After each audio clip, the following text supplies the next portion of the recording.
Assalamu алейкум, урматтуу Дон Кабар YouTube каналыбыздын катталуучулары, алыстан жакындан көрүп жаткан мекендештер, саламатсыздарбы?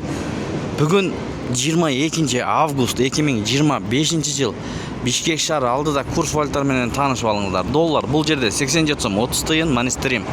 Евро 101 сом 20 тыйын, рубль 1.083, тенге 0.16, фунт 114 сом.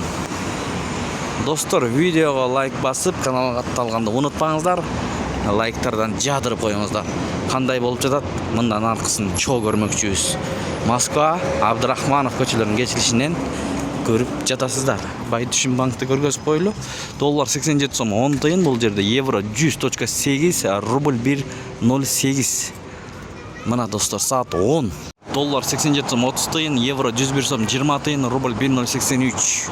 ЛТД доллар 87 сом 30 тыйын, евро 101 сом, бул жерде рубль 1.083. 1000 рубль тапшырсаңыз 1083 сом, сатып алсаңыз 1000 рубль 1093 сом болот экен достор. Лира 1.90, сум 0.006. Рубль бир аз бүгүн ылдый. Өзүңүздөр көрүп турасыздар. Рос акча алмаштыруу жайында доллар 87 сом 30 тыйын, евро 101 сом 40 тыйын, рубль 1.076. Эң төмөн ушул жерде алып жатат. Бирок рубльди ушул жерде арзан сатып жатат. 1.086. Мана ушундай. Күнгө жума, жумаңыздар маарек болсун туугандар.